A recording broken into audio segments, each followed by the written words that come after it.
Saludos, buenas tardes y bendiciones para todos y todas acá en el aula de clase y también en cada lugar donde nos ven desde diferentes partes del globo terráqueo. Dios siga bendiciendo su vida. Esta es su escuela teológica integral reformadora. Vamos a la clase número 8 de lo que es códigos y reglas de interpretación. Desde acá, desde el estado Lara, municipio Ibarre, parroquia Guerrera, Anasoto. Estamos en la sede de la iglesia Jesús el Altísimo, con nuestro hermano pastor Edgar Mendoza, amigo de batalla. Nos corresponde, o quedamos en la clase pasada, sobre lo que es un pleonasmo. Estamos viendo las figuras de dicción y nos corresponde esta parte. Pleonasmo es la expresión donde se emplea la redundancia y los vocablos innecesarios con el objeto de darle mayor vigor al lenguaje. Ejemplo, Génesis 37:5. Y soñó José un sueño y lo contó a sus hermanos. Es decir, el pleonasmo está en que el escritor dice y soñó José un sueño. Pues si soñó un sueño, ¿sí? Ok. Pero esto pareciera que no está, que está fuera de lo correcto, pero eso es una de las figuras de dicción, pleonasmo. Sin embargo, el jefe de los coperos, no se acordó de José, sino que lo olvidó. Génesis 40:23. De cierto te digo, que el que no nace de nuevo no puede ver el reino de Dios. El pleonasmo está en el de cierto o digo, en esa redundancia, que es una redundancia en afirmación.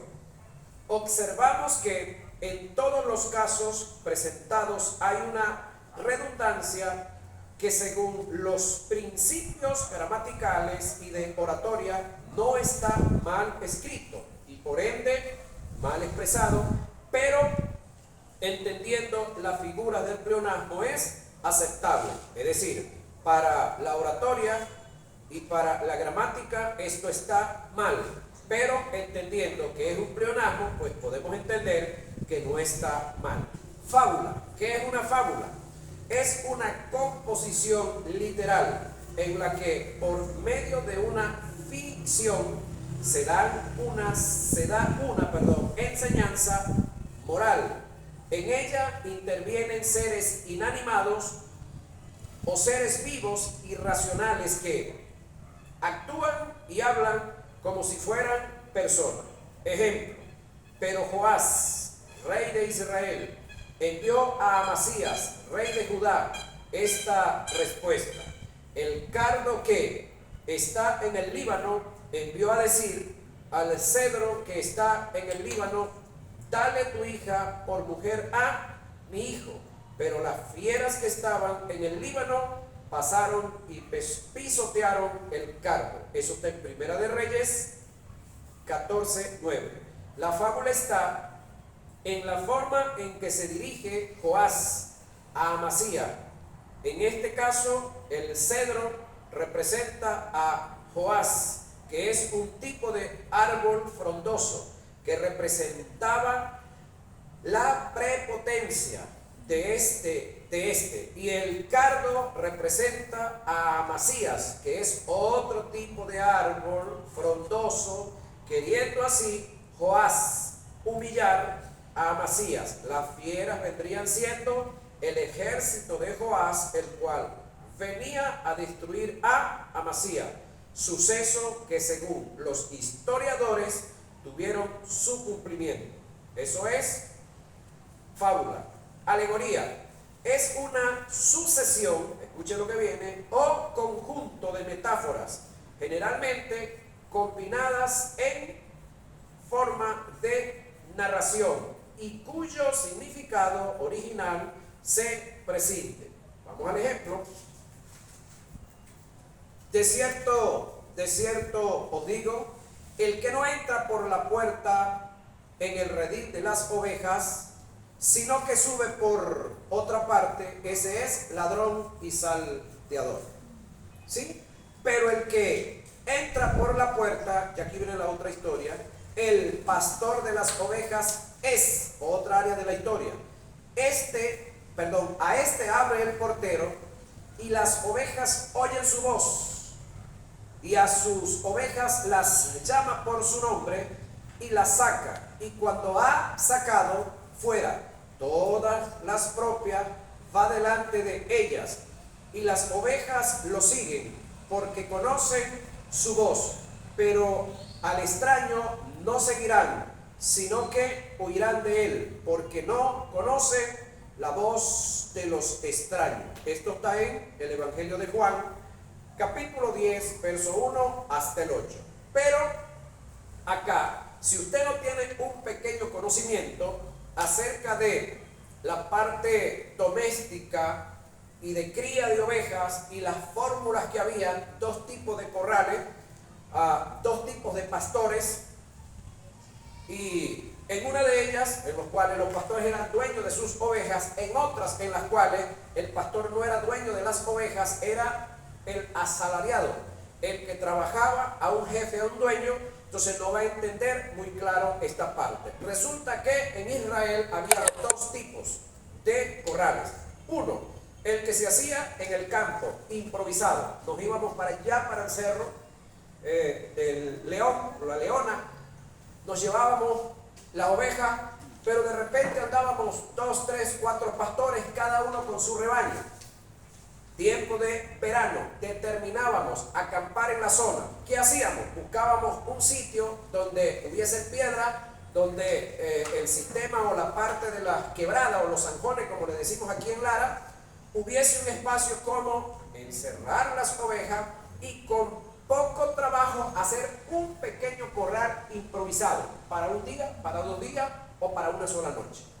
Entonces, en la noche los pastores por turno tenían que cuidar de las ovejas y cuidarse a sí mismos, porque no solamente en ese sitio habían lobos, habían pumas, habían tigres y habían leones y habían osos también. Entonces los pastores tenían que por turno estar pendientes de las ovejas. Entonces, en uno de los casos, es decir, ese corral improvisado tenía una puerta. Jesús dice que Él es la puerta, pero también dice que es el buen pastor. Ok, esos pastores, a pesar de ese corral improvisado, había una puerta donde se tenía que quedar uno de ellos por turno, en horas, 2 horas uno o 3 horas uno, mientras el otro dormía, luego se levantaban y así sucesivamente. Los que pagaron el servicio aquí o han sido policías saben cómo es el asunto, o han sido vigilantes, ¿sí? O le ha tocado algún día quedarse por ahí en algún lado. Entonces uno duerme un rato, el otro vigila. Me imagino que ahorita en las bombas de gasolina, los que tienen carro aquí, ok. Los que fueron los gandoleros, por ahí, varias cosas más. Entonces, pendiente de las ovejas y pendiente de los otros. Ese es un tipo de corral. Pero estaba el otro tipo de corral, que es como que todos fuimos allá al cerro, pastoreamos las ovejas y bajamos. Siendo de nosotros o no siendo de nosotros, aquí abajo había una comunidad, un poblado, y había un solo gran corral, donde todos los pastores llevaban las ovejas. Les pongo un ejemplo, la Caruceña, los estacionamientos, ¿sí? Un solo estacionamiento para un lote de 20, 30 casas. Ok, entonces no todas las casas tienen estacionamiento, pues el estacionamiento de los edificios también, un solo estacionamiento para todos los carros. Entonces, ese es el otro tipo de corral que estamos hablando acá, en el cual había alguien, un portero que abría, usted llegaba, pasaba con sus ovejas, las metía allá, usted sabe cuántas tiene, todas tienen su nombre, salía y se iba a dormir. Ese otro día, usted llegaba y pegaba un silbido, otros le dicen un chiflido, o usted les hablaba de una forma y sus ovejas van a reconocer su voz y van a salir detrás de usted y se van. ¿Sí? Un solo portero, pero varios pastores. Esa alegoría, que son varias historias, está acá. Entonces, ¿qué es una alegoría? Varias historias o varios temas que se están dando, pero que conforman uno solo. Esa es la diferencia que tenemos entre una alegoría, que son varios temas dentro de uno solo. Entonces, en este caso, Jesús Es el buen pastor, pero también es el pastor que las llama y todas le siguen. Y él dice que los salteadores, es decir, el que no era el dueño de las ovejas, no iba a llegar por la puerta, porque cuando llegara a la puerta, el portero no lo iba a reconocer. Y en caso de que lograra engañar al portero, él tenía que pasar por la puerta y desde allá llamarlas. Y iban a salir solamente las suyas. Las que no eran de él, no lo iban a seguir. Ok, entonces si las ovejas no lo seguían, él estaba claro que no lo iban a seguir, entonces brincaba la cerca en un descuido del pastor y se la robaba. Ese es salteador y ladrón. ¿A quién cree usted que le estaba diciendo Jesús que era salteador y ladrón? Al Sanedrín. Porque Jesús hablaba y la gente lo seguía, la gente lo buscaba. El Sanedrín hablaba y lo seguían a ellos, lo buscaban. No, se sentían celosos. Ahora, esta alegoría les dijo Jesús a los judíos, pero ellos no entendían qué era lo que les quería decir. Yo soy la vid, sigue la alegoría, verdadera, y mi Padre es el labrador. Todo pámpano que en mí no lleva fruto lo quitará, y todo aquel que lleva fruto lo limpiará, para que lleve más frutos. Juan 15:1. La alegoría es cuando se usan varias metáforas o comparaciones para narrar un acontecimiento. Vámonos entonces con el enigma. ¿Qué es un enigma? Es un dicho de sentido artificiosamente encubierto y su propósito es precisamente intrigar, despertar el deseo de descubrir lo que se encubre, y se usa deliberadamente para probar la capacidad de comprensión de quien escucha. Él les dijo: yo tengo una comida que comer que vosotros no sabéis. Jesús en el pozo de Jacob. La mujer samaritana sale, los discípulos, y se van a comprar comida. Jesús se queda ahí porque tenía una cita con la evangelista más resonada, más usada, según lo que tenemos en las escrituras de su tiempo, en la cual, una vez que los discípulos llegan y le insisten para que él coma, él les dice: yo tengo una comida que comer que vosotros no sabéis. Y ellos se preguntaban: ¿y quién le traería comida? ¿Quién se nos adelantó? ¿De dónde este tuvo por ahí? ¿Sería que tenía algo guardado? Ok, eso se llama intrigar. Juan 4:32. Le respondió Jesús: de cierto te digo, que el que no naciere de nuevo no puede ver el reino de Dios. ¿Qué está haciendo Jesús acá con este amigo Nicodemo? Intrigando. Juan 3:3. Observa cómo se cumplen los principios del enigma, los cuales son intrigar, despertar el deseo sobre lo encubierto, y producto de esto puede haber ciertas interrogantes y ciertas observaciones. Qué bueno, Jesús como maestro ponía a la gente a pensar, ponía a la gente a analizar.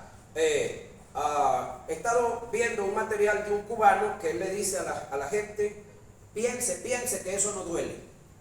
¿Sí? Pone a la gente a analizar, a pensar. Muy bueno eso. Y es el objetivo de todo buen maestro. Porque nosotros no nos la sabemos todas. Y una de las normas nuevas de la educación venezolana es enseñar aprendiendo.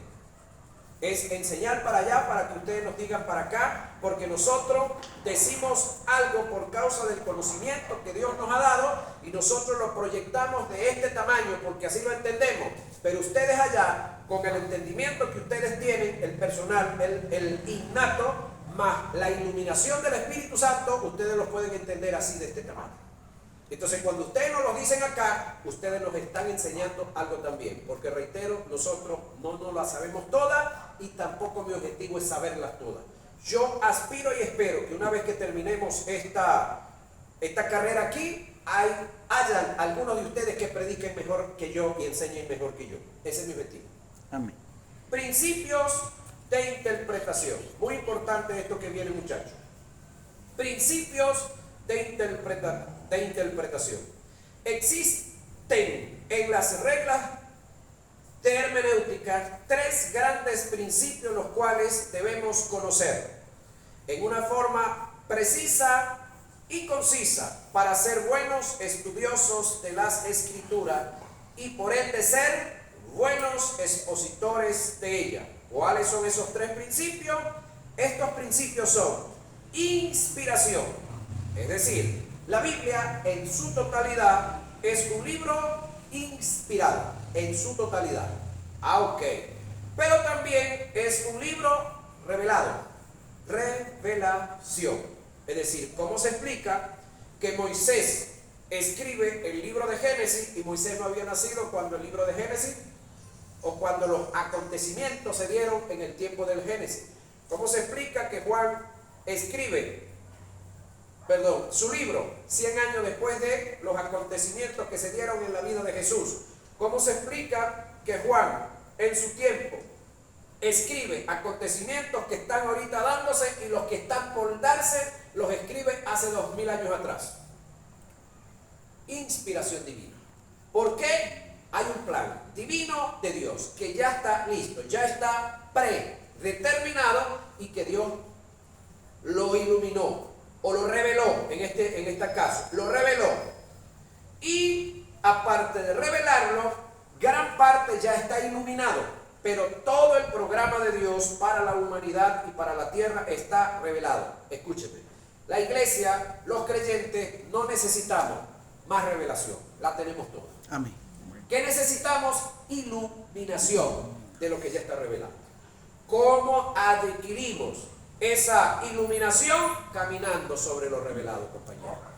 Caminando sobre el logo, sobre lo que está escrito. Procurando entender, sí, aceptar los códigos y las reglas de interpretación. ¿Sí? Haciendo exégesis, no eisegesis. Estudiando teología, no ideología. ¿Sí? Ok. Que le agreguemos oración, muy bueno. Que le agreguemos ayuno, no está de más. Que le agreguemos vigilia, excelente. Pero esa vigilia debe ser estudiando, escudriñando, no echando cuentos, ni bebiendo café y no sé qué otras cosas más inventa mucho, ¿no? Yo entiendo y estoy claro que hagamos vigilia estudiando la palabra. Excelente. Excelente.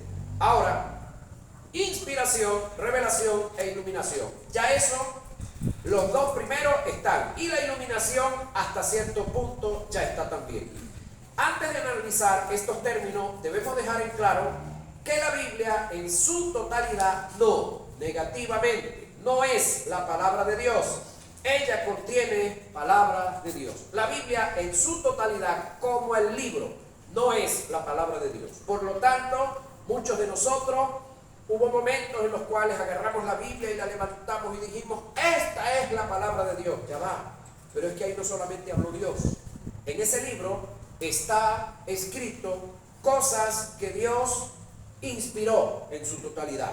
Pero hay cosas que fueron dichas, fue inspirado y fue revelado. Pero hay cosas que Dios no inspiró para que se dijeran. Sencillamente se dijeron y sucedieron.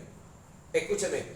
Cuando Satanás estaba hablando con Eva y le dice, con que Dios os ha dicho que no pueden comer de los árboles del huerto. Pregunto, ¿Dios, Espíritu Santo, inspiró a Satanás para que dijera eso? No. Si usted le aplica lógica, es no.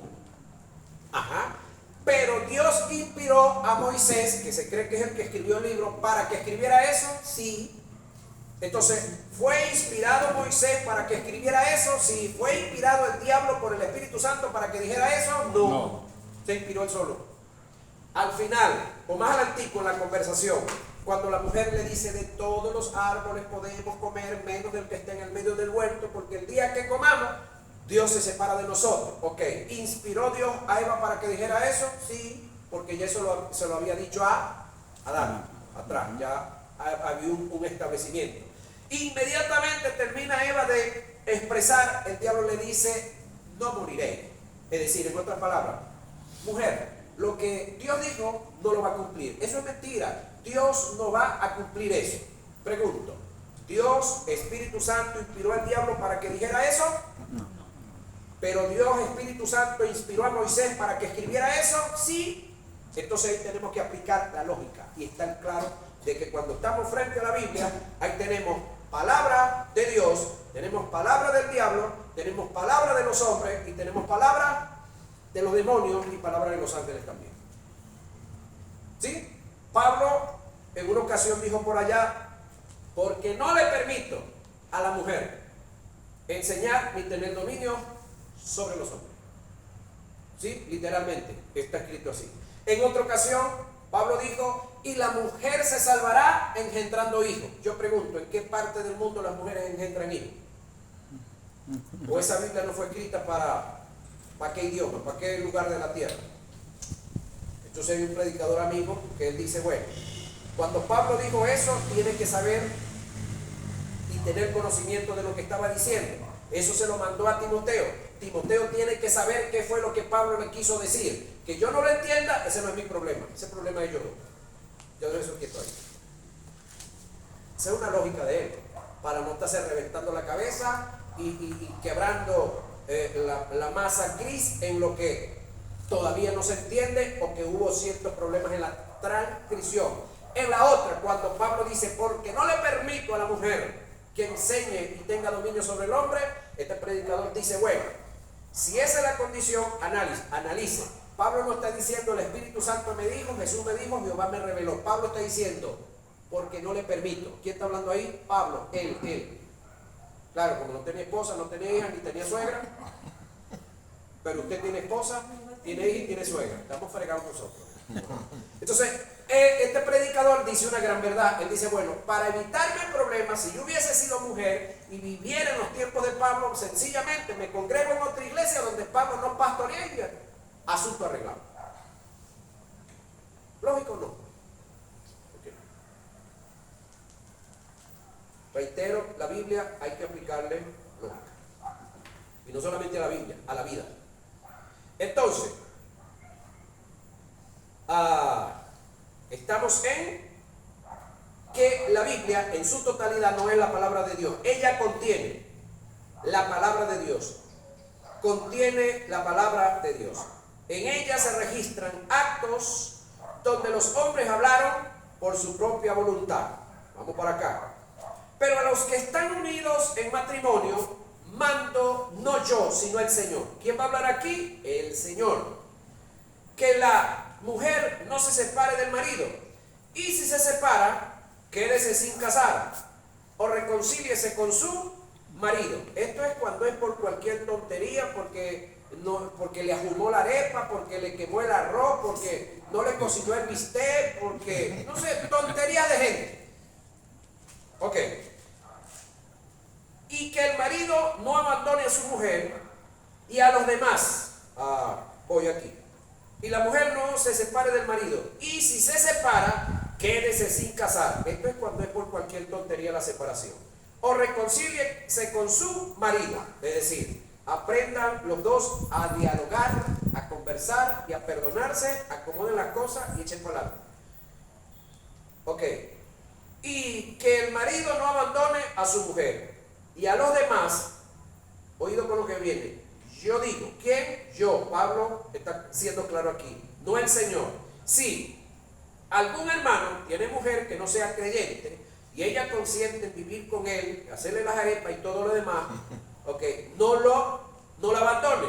Y si una mujer tiene marido que no sea creyente y él consiente en vivir con ella, no la abandone. Así ella le diga, mira, tú vas a esa iglesia buscando novio, es que no tenés aquí, tú vas allá a enamorar al pastor, no le pare eso, hermano, eche para adelante. No lo abandone. Mientras no le prive su derecho de congregarse, su derecho de su libertad de culto. Eso está donde en 1 Corintios 7, 10 y 12. Ahí vemos a Dios hablando, pero también vemos a Pablo hablando. Ok. Registra actos donde Satanás habló en lo personal. Vamos a ver por acá a Satanás hablando.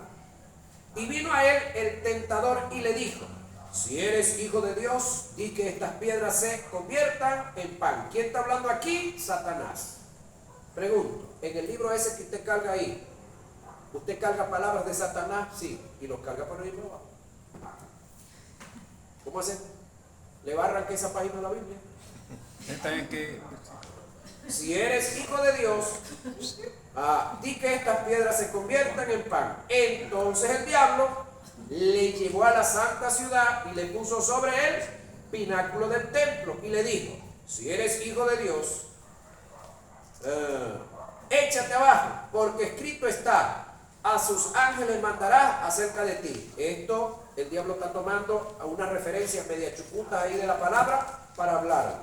Otra vez le llevó el diablo a un monte muy alto y le mostró todos los reinos del mundo y la gloria de ellos, y le dijo: esto que viene aquí es palabra del diablo, todo esto te daré si postrado me adorares.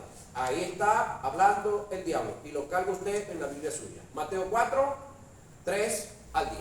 ¿Qué vamos a hacer? Vamos a botar la Biblia porque ahí habló el diablo. Ahora pregunto yo, ¿inspiró el Espíritu Santo a Mateo a escribir esto? Sí, por supuesto que sí. Pregunto ahora, ¿inspiró el Espíritu Santo al diablo a tentar a Jesús? ¿Se inspiró él solo? En su maldad, en sus ganas de fregarle la vida, en sus ganas de quebrarlo, en sus ganas de seguir manteniendo la hegemonía sobre la raza humana. Entonces, el término inspiración debemos de analizarlo claro. Una cosa es que Dios inspiró al escribiente que escribiera lo que se escribió, y otra cosa es quién inspiró al individuo que dijo y hizo lo que dijo y hizo. Ok, registran actos donde los demonios hablaron en su propia cuenta. Vamos para allá, Marcos 5, 1 al 7. Vinieron al otro lado del mar, a la región de los Gadarenos, y cuando salió él de la barca, enseguida vino a su encuentro de los sepulcros un hombre con un espíritu inmundo. Cuando vio pues a Jesús de lejos, corrió y se arrodilló ante él, y clamando a gran voz dijo: ¿qué tienes conmigo, Jesús, Hijo del Dios Altísimo? Te conjuro por Dios que no me atormentes. En otra versión dice antes de tiempo, no sé si fue que aquí se lo cortaron. Sin embargo, pregunto yo, ¿inspiró el Espíritu Santo a Marcos a escribir esto? Sí. ¿Inspiró el Espíritu Santo al demonio a decirle a Jesús: ¿qué tienes conmigo, Jesús, Hijo del Dios Altísimo? Te conjuro por Dios que no me atormentes. ¿Inspiró el Espíritu Santo a los demonios a decir esto? No. Eso le salió a ellos de sus limitaciones que tienen. Es de suma importancia conceptualizar. Oído con lo que viene. Conceptualizar. Métase eso aquí. Conceptualizar. Es decir, lee un texto bíblico, ¿sí? Conceptualizar hacia adelante y hacia atrás. Usted no puede agarrar el texto, sacarlo por las greñas y darle su propia interpretación, que es el error que muchos están cometiendo. Hay que conceptualizar. ¿Sí?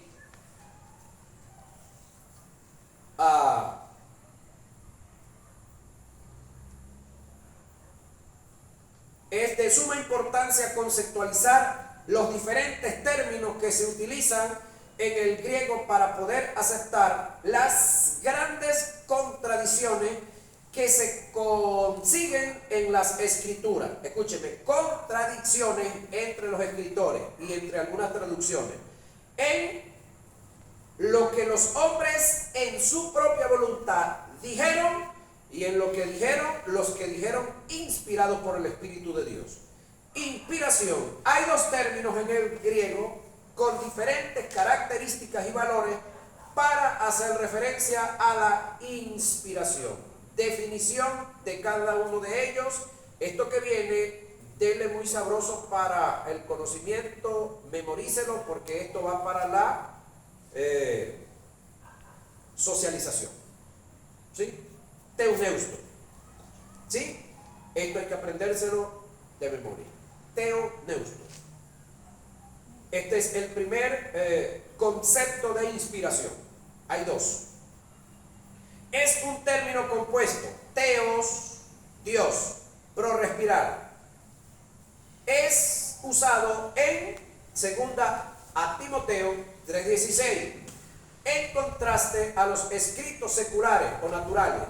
Este tipo de inspiración, bajo este término, indica el poder sobrenatural, escuche esto, que Dios le dio a los hombres, a los cuales, a los 40 aproximadamente que escribieron la Biblia, en más de 1800 años, por su espíritu, para que hiciesen registro de las cosas tales y como sucedieron. Eso es teuneusto, es la capacidad, es la habilidad, es la revelación que Dios le dio a los hombres, es la inspiración que Dios le dio a los hombres para que hicieran registro de las cosas que dijeron, que sucedieron, que acontecieron.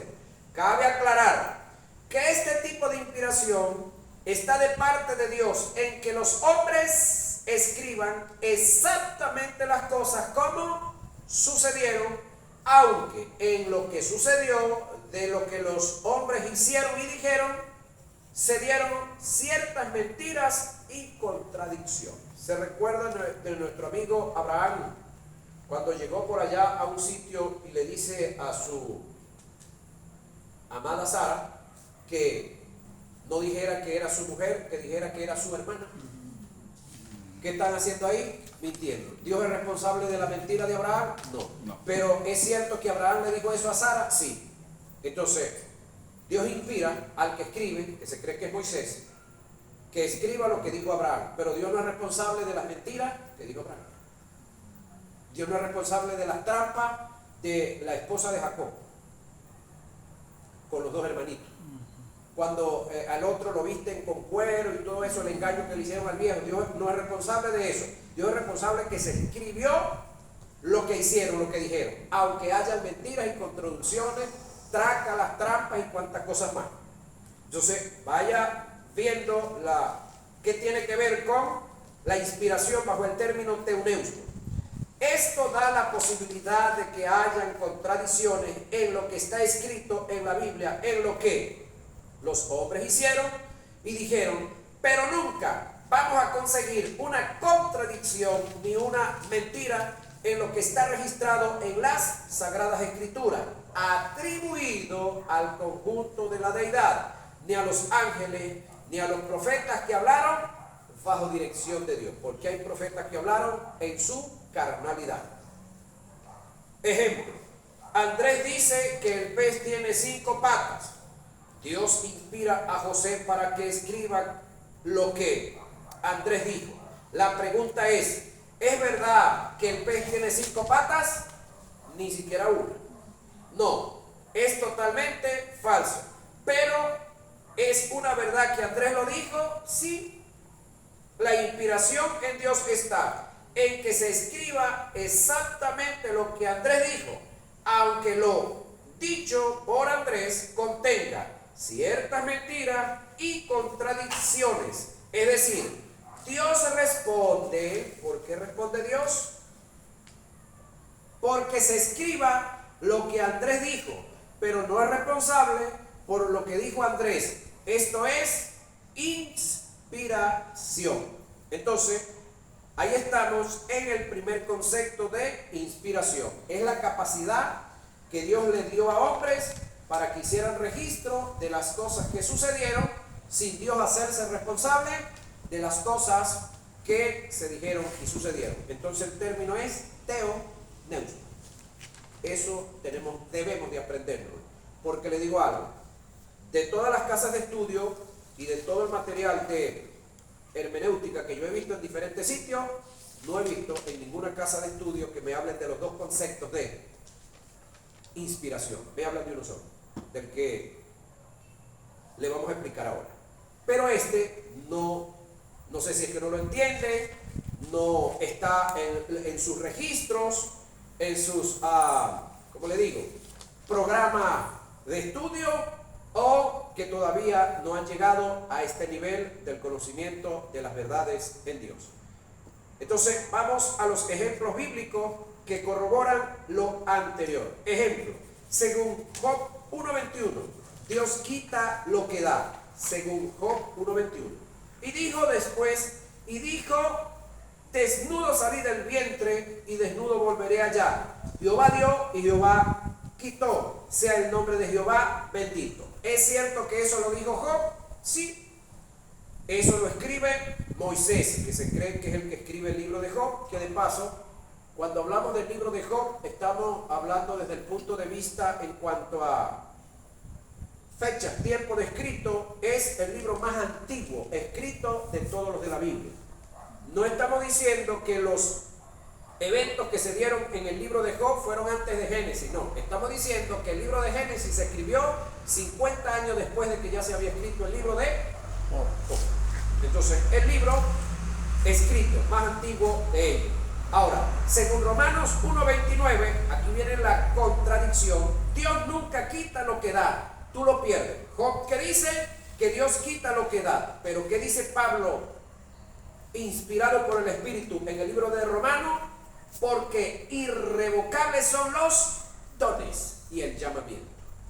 Entonces, ¿aquí hay una contradicción? Sí, hay una contradicción.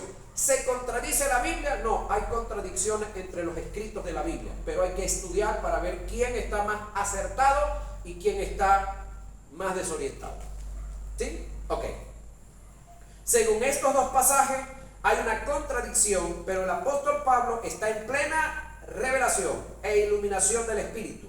Job no entendía lo que decía. Ejemplo, según Job 2:10, de Dios procede lo malo. Escuche lo que viene ahora. ¿Qué recibiremos de Dios el bien y el mal no? ¿Lo recibiremos? En todo esto no pecó Job con sus labios. Santiago 1:17, mira lo que dice. Dice todo lo contrario. Toda buena dádiva, todo don perfecto desciende de lo alto, del Padre de las luces, en el cual no hay mudanza ni sombra de variación. Según estos dos pasajes, hay otra contradicción, pero la clave está en que Santiago dice que las cosas buenas vienen de Dios, están sometidas a una virtud que es propiedad de Dios, que es la inmutabilidad. ¿Qué es inmutabilidad? En Él, ok, no hay mudanza ni sombra de variación en Dios. Esto indica que si Dios es inmutable, toda buena dádiva, todo don perfecto se puede ajustar a los tres tiempos. Vino, tiempo pasado; viene, tiempo presente; y vendrá, tiempo futuro. Eso es en cuanto a Dios, porque Él no cambia. Podemos observar que la contradicción está de parte de Job. No debemos olvidar que Santiago está en plena gracia, en plena revelación e iluminación del Espíritu. Mas Job no sabía lo que decía, estaba confundido por la situación por la cual se encontraba. Job no era templo y morada del Espíritu Santo. Job estaba agobiado por todas las situaciones en las cuales estaba avanzando. Hay la posibilidad de que usted como lector, usted y yo, analicemos los dos ejemplos que acabamos de leer, donde Job se encuentra confundido por la situación y puede hacerse la pregunta: ¿en qué nos basamos para confirmar que Job estaba confundido? La respuesta sería: si analizamos Job 42, 1 al 6, podemos observar que Job se arrepiente de atribuirle a Dios las tragedias o la tragedia al darse cuenta que lo sucedido no venía de Dios. El pasaje dice, ¿vamos a dónde? Job 42, 1 al 6. El detalle es que muchos de nosotros leemos a Job por allá, de repente hasta el capítulo 30, hasta el 20, y no llegamos allá. ¿A dónde? Al 42. Job respondió Job a Jehová y dijo: yo conozco que todo lo puedes y que no hay pensamiento que se esconda de ti. ¿Quién es el que oscurece el consejo sin entendimiento. Por tanto, yo hablaba lo que no entendía, cosas demasiadas maravillosas que yo no comprendía. De oídas te había oído, mas ahora mis ojos te ven. Por tanto, me aborrezco y me arrepiento en polvo y ceniza. Y reconoce Job que lo que estaba diciendo era incorrecto, que estaba fuera de orden, que estaba fuera desubicado. Según estas declaraciones dadas por Job, el hombre entendió y estuvo claro por iluminación que las cosas malas no vienen de Dios. Lo otro que hay que entender es que, según este tipo de inspiración, en el Antiguo Testamento no existen los libros apócrifos. Es decir, todos fueron inspirados por Dios. Hagamos un estudio de lo que es la Septuaginta y lo vamos a hacer en nuestra próxima hora de clase. Bendiciones.